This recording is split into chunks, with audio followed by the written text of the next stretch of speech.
Oosterbeek, Holland. September 20th, 1944.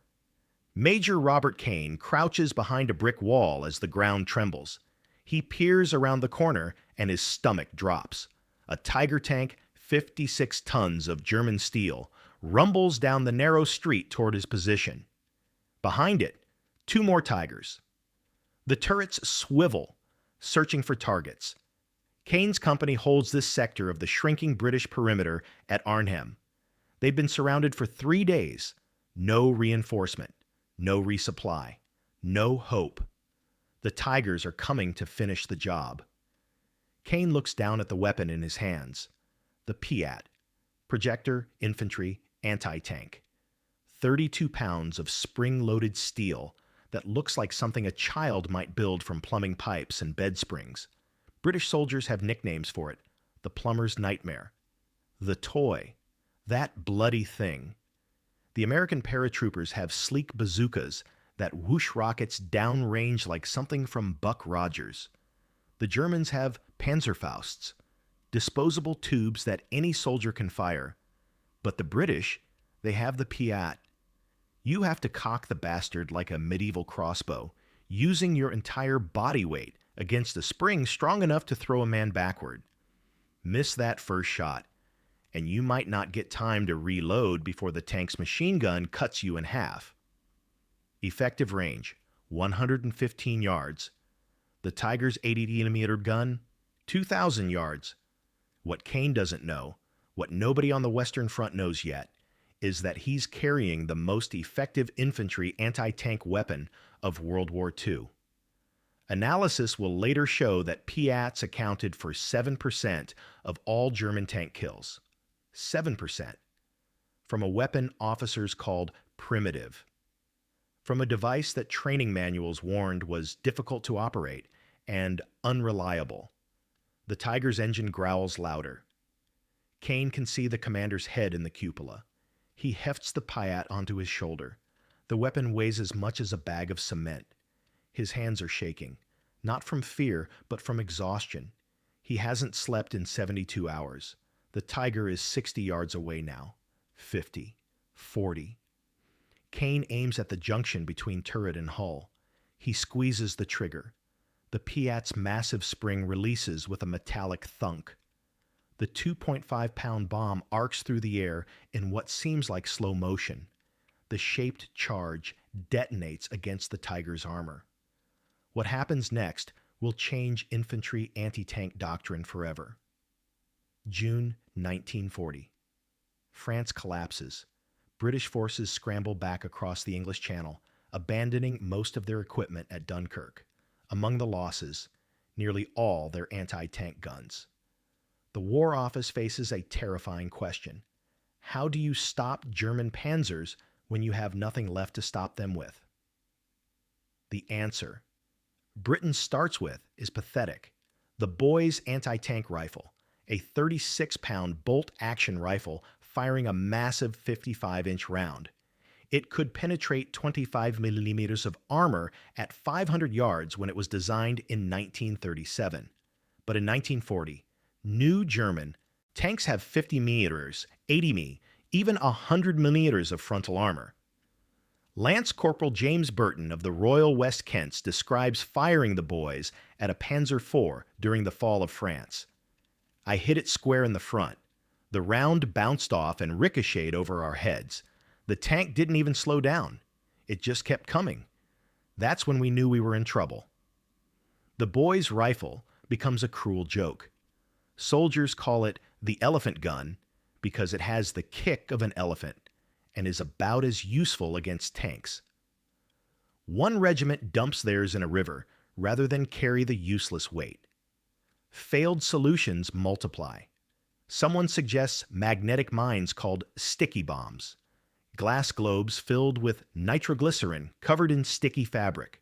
You're supposed to run up to a tank, smash the bomb against it, pull a 5-second fuse, and sprint away. It's suicide with extra steps. The adhesive doesn't stick to dusty tank armor. It does stick to soldiers' uniforms, creating a horrific new category of training accidents. The War Office tries the Blacker Bombard, a spigot mortar that looks like a Victorian science experiment. Too heavy, too slow, useless. By 1942, the situation is desperate. American-supplied bazookas start arriving, but in limited numbers. British infantry divisions need their own solution. The Germans are fielding Tigers, armor too thick for any handheld weapon to penetrate. Each Tiger can shrug off multiple hits from standard anti-tank guns. Infantry encountering them have one tactical option: run. Expert consensus is grim. Lieutenant Colonel George Lindsay, a tank warfare pioneer, writes in a classified memo, "Infantry cannot be expected to engage modern armor with man-portable weapons. The velocities and penetration required exceed what any soldier can carry and accurately employ." The Royal Ordnance Factory agrees. Their engineers conclude that infantry anti-tank weapons are approaching their practical limits. Anything powerful enough to penetrate a Tiger would be too heavy for soldiers to carry, too complex to manufacture in quantity, too dangerous to operate. The stakes couldn't be higher. Germany is designing the Panther and Tiger II, even more heavily armored monsters. D-Day is being planned. British and Canadian infantry will face German armor in hedgerows and villages where tanks have every advantage. Without effective anti-tank weapons, infantry casualties will be catastrophic. Training manuals from 1942 tell the brutal truth. When encountering heavy armor, infantry should take cover and await support from anti-tank guns or aircraft. Direct engagement is not advised. Translation: hide and pray. Meanwhile, in workshops across Britain, desperate men are trying everything: Molotov cocktails, improvised magnetic charges, modified grenades. Nothing works reliably. Nothing stops a Tiger. The German army knows it. A Panzer Grenadier field manual from 1943 notes, "British infantry possess no effective close-range anti-tank capability. Aggressive use of armor will break their positions." British soldiers know it too. Private Dennis Edwards, 6th Airborne, recalls, "We'd see a Tiger and just, Christ, what could you do? You had a rifle and grenades. The tank had an 88mm cannon and machine guns. It wasn't a fight. It was murder." By early 1943, the British Army has fired nearly every officer and engineer who said infantry couldn't kill tanks. They're about to promote a man who proved everyone wrong with a piece of plumbing. Robert Henry Cain isn't a weapons designer. He isn't an ordnance engineer with a Cambridge degree. He has no background in ballistics or metallurgy or explosives. He's a corporate man. Born in Shanghai in 1909 to Manx parents, he spends the 1930s working for Royal Dutch Shell in Thailand and Malaya. His specialty? Administrative logistics, oil shipping schedules, paperwork. Before the war, the most dangerous thing Cain handles is a particularly sharp letter opener. When war breaks out, he's 30 years old, ancient by infantry standards. He joins up anyway, gets commissioned as a lieutenant, and finds himself assigned to the 2nd Battalion, South Staffordshire Regiment. Not a Guards regiment, not a commando unit, just ordinary infantry. By 1944, Lieutenant Cain, promoted to major, has one notable skill. He's stubborn, pig-headedly, irrationally, magnificently stubborn. The kind of stubborn that makes him an absolute nightmare in the mess hall when he believes he's right about something. The kind that makes his superiors right in his fitness reports.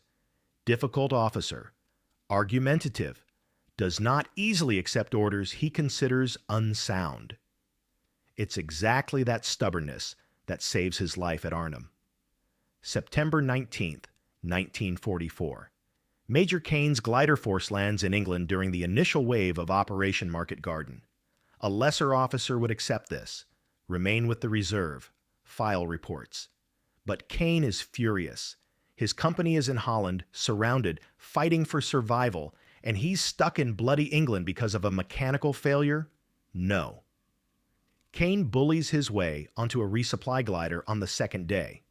He lands in a dropping zone under German fire, makes his way through enemy-held territory, and arrives at the shrinking Oosterbeek perimeter just as German armor begins the final assault. He takes command of his rifle company and assesses their anti-tank capability. 1 PIAT. 1.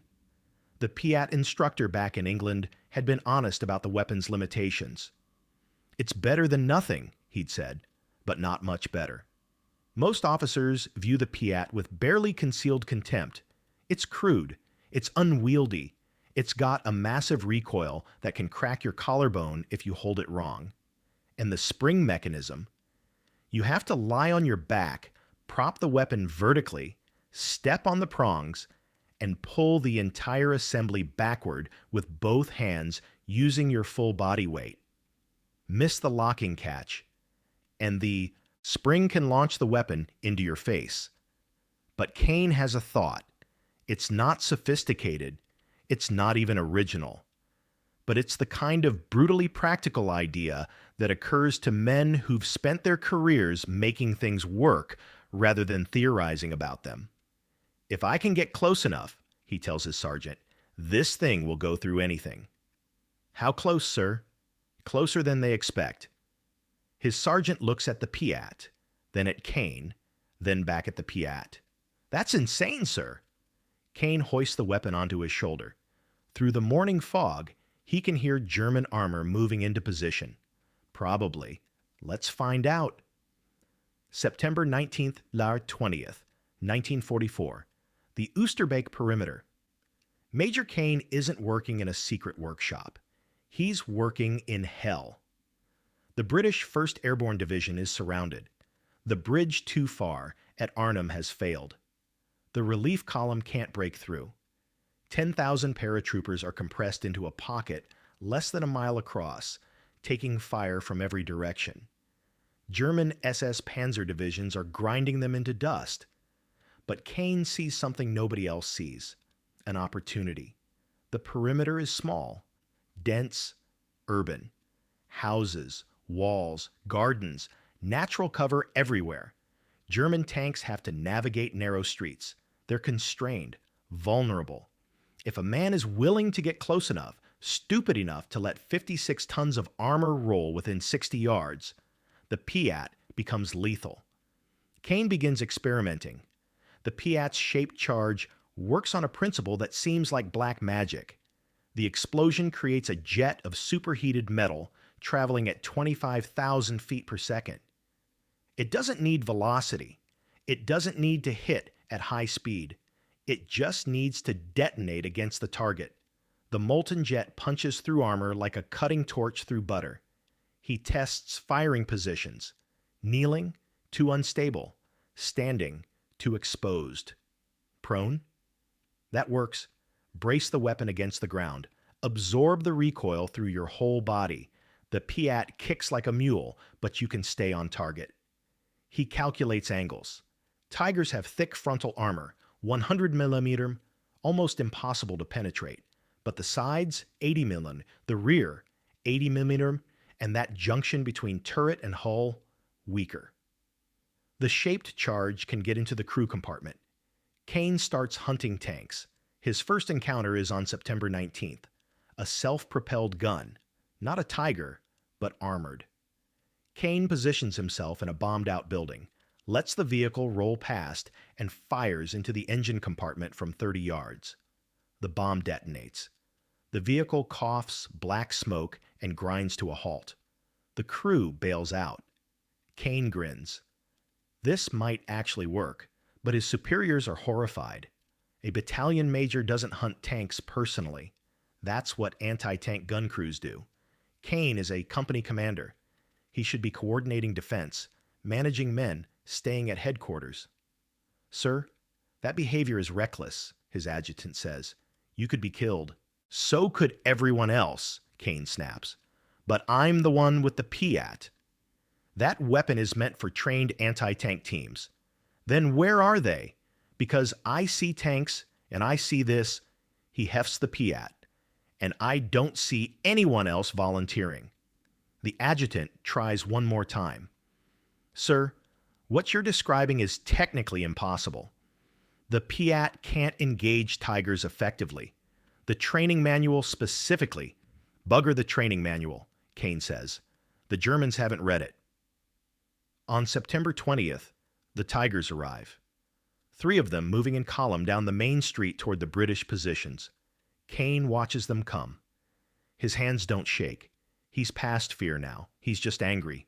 He shoulders the PIAT, aims, and fires. The lead tiger explodes. September 20th, 1944, 11x hours. The first tiger burns in the middle of the street. Black smoke pours from the turret. German crew members scramble out, some on fire. British paratroopers cheer from their positions. Major Cain doesn't celebrate. He's already reloading. The process is brutal. Flip onto his back, plant his feet on the PIAT's prongs, grip the spring assembly, and pull with every ounce of strength until the mechanism locks. His arms scream. His shoulders feel like they're tearing out of their sockets. The second tiger rolls forward, trying to push the burning wreck aside. Cain rolls back into position. 60 yards, 50. He aims for the turret ring. Thunk. Another explosion. The second tiger slews sideways, track blown off. The turret rotates, searching for the source of fire. The 80-meter cannon swings toward Cain's position. He's already sprinting to a new location, dragging the PIAT behind him. The house he was in disintegrates under high explosive fire, but he's gone. 3 buildings over, setting up again. The third tiger reverses. The commander has figured it out. There's a madman with an anti-tank weapon, and staying on this street means death. The massive tank backs away, disappearing into the smoke. Cain's radio man finds him 20 minutes later. Sir, Colonel Peyton wants to see you. Immediately. At the battalion command post, a cellar beneath a destroyed house, the room erupts when Cain arrives. Are you out of your bloody mind? Colonel Peyton doesn't salute. He's too furious. You're a company commander. You have 80 men depending on you for leadership, and you're off playing tank hunter? Someone needs to, Cain says calmly. That's not your job. Your job is coordination, command. You're supposed to be managing defensive positions, not killing tanks, Cain interrupts, because the tanks are rather good at killing us. We have procedures for engaging armor. You call for anti-tank gun support. We don't have anti-tank guns. Cain's voice rises for the first time. They were overrun on the first day. We have 3 PIATs left in the entire battalion. 3. So yes, I'm using 1. Because if I don't, those tigers will roll right through our positions and we'll all be dead or captured by nightfall. The room goes silent. Captain Johnny Frost, the senior officer from the bridge at Arnhem, speaks up. How many tanks have you personally engaged? 3 today, 2 yesterday, 1 the day before. Someone whistles low. 6 tanks in 3 days, with a PIAT, but Colonel Peyton isn't convinced. This is irregular. The manual clearly states that anti-tank operations should be conducted by designated teams with proper support. You're violating tactical doctrine. The Germans are violating our positions, Cain retorts. I'd rather violate doctrine and live than follow it and die. Another officer, Major Lonsdale, leans forward. Let him work. For God's sake. He's the only man stopping their armor. Every tank he kills is 50 of our men who don't get obliterated. The argument rages for 10 minutes. Some officers support Cain's methods. Others insist he's setting a dangerous precedent. Officers abandoning command responsibilities to personally engage the enemy. What's next? Majors manning machine gun nests? Finally, Brigadier Hicks, the senior commander, raises his hand for silence.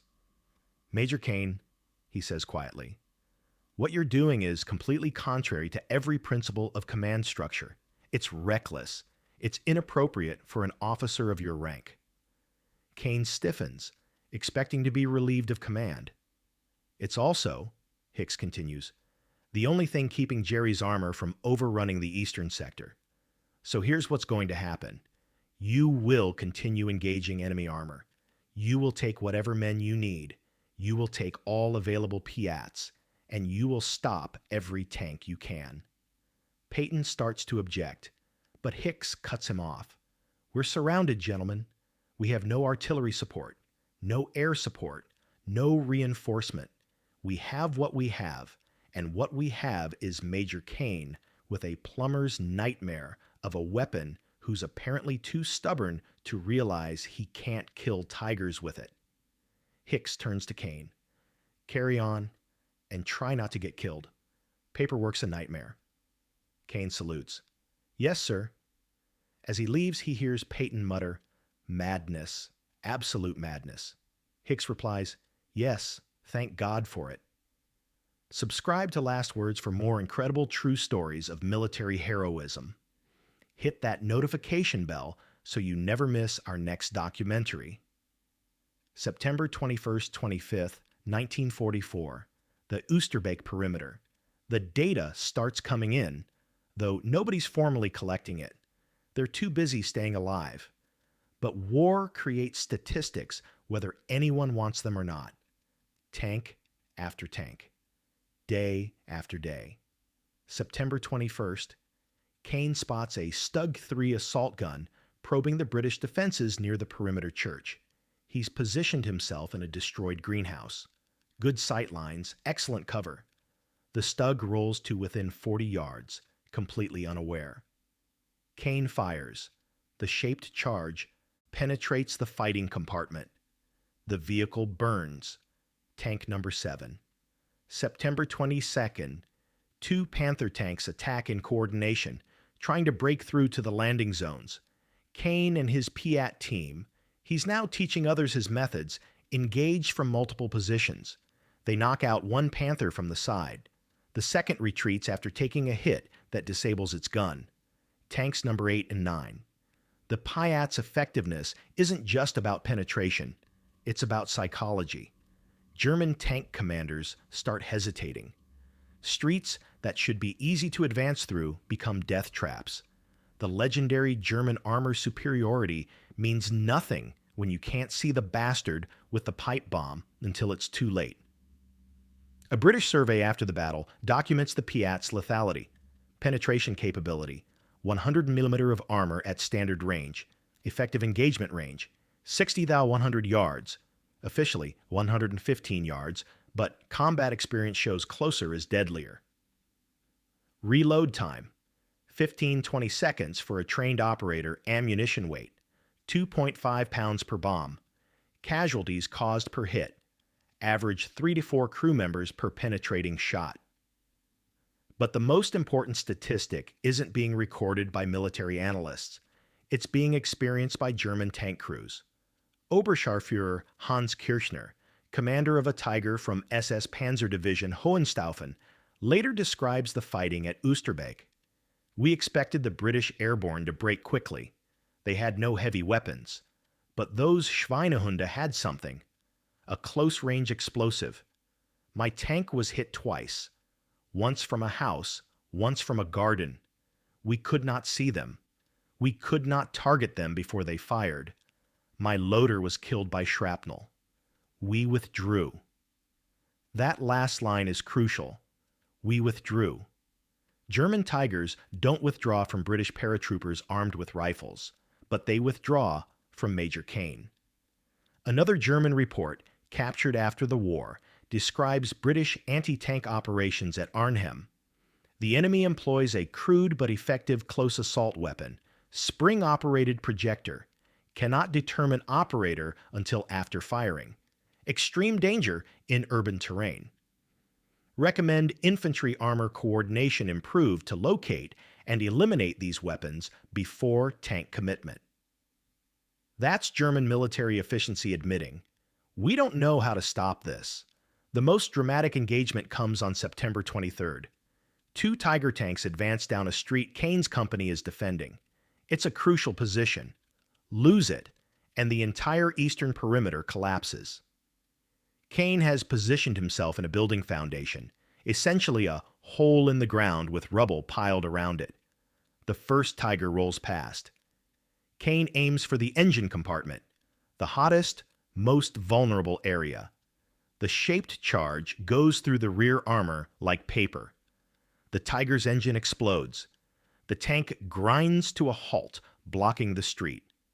The second Tiger stops. The commander pops his hatch to see what's happening. Fatal mistake. Cain fires again, aiming at the exposed turret ring. The bomb detonates against the hull just below the commander's position. The officer disappears in the explosion. The rest of the crew bails out immediately. 2 Tigers in 90 seconds. Cain is temporarily deafened by the blasts. The PIAT's recoil has cracked 2 of his ribs. He's got metal fragments in his left arm from near-miss artillery. He's running on adrenaline, tobacco, and fury. A British corporal watching from nearby later recalls, "The major just stood up, dusted himself off, and said, 'Right, who's next?' like he'd just finished his tea." By September 25th, the day British forces evacuate across the Rhine, Major Cain has personally destroyed or disabled 4 Tiger tanks, 2 Panther tanks, 3 self-propelled guns, 9 armored vehicles, 1 PIAT, 1 extraordinarily stubborn officer. The evacuation saves approximately 2,400 British and Polish paratroopers from the original 10,000. Many survived specifically because German armor couldn't break through the defensive positions Cain helped hold. Sergeant John Baskyfield, who fought alongside Cain, puts it simply, "We should all be dead or in POW camps." We're not because the major kept killing tanks. Every Tiger he stopped meant 50 of us lived to see another day. The math is brutal but accurate. A Tiger tank in an urban environment can suppress an entire infantry company. It can demolish defensive positions, kill dozens of men, and force survivors to retreat or surrender. Stop the Tiger, and you save the company. Cain stopped 9 of them. But the most significant impact of the PIAT, and Cain's demonstration of its potential, comes after Arnhem. British military analysts conduct a comprehensive review of anti-tank operations throughout the war. The study examines thousands of tank kills, analyzing which weapons were responsible. The findings shock the War Office. PIATs accounted for 7% of all German tank losses in Northwest Europe. At ranges under 100 yards, PIAT effectiveness exceeded that of specialized tank destroyer vehicles. In urban terrain, PIATs were more cost-effective than anti-tank guns. Properly employed PIATs had higher first-shot kill probability than bazookas at comparable ranges, 7%. A weapon that training officers called primitive and crude. A weapon that soldiers initially hated because it was heavy and awkward. That weapon was responsible for hundreds of German tank kills. The U.S. Army requests examples for evaluation. Soviet forces ask for technical specifications. Post-war analysis by German armor commanders repeatedly mentions PIAT attacks as a major tactical concern. Hauptmann Otto Carius, Tiger ace with 150-plus tank kills, writes in his memoir, "The British spring gun was unexpectedly dangerous, silent, no smoke signature, fired from concealed positions. Many good commanders were lost to this weapon." That's the ultimate enemy testimonial. Respect. From the men you are trying to kill. Hit that subscribe button and turn on notifications.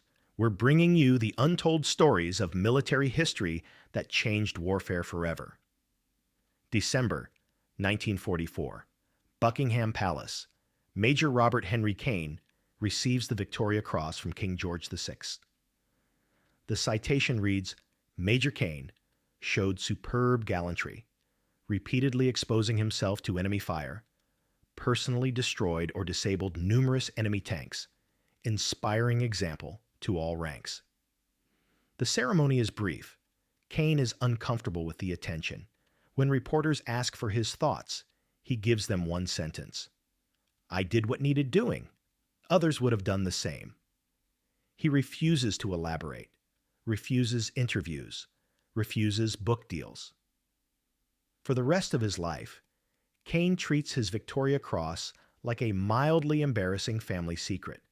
He returns to Royal Dutch Shell, resumes his career in corporate logistics, and never speaks publicly about Arnhem.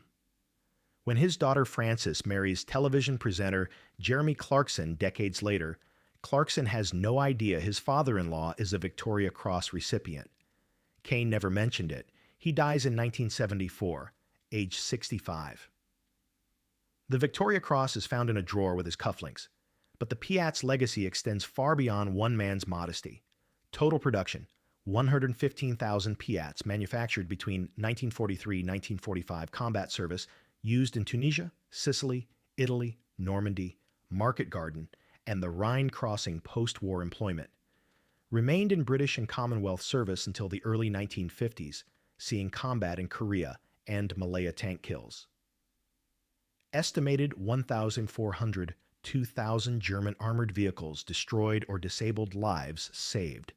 Incalculable, but every tank stopped was 50 infantrymen who didn't get killed. The weapon's influence reaches into modern times.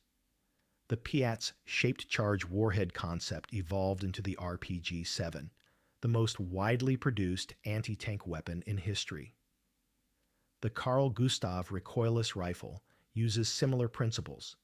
Even the modern Javelin missile employs shaped charge technology, first proven effective by crude weapons like the PIAT.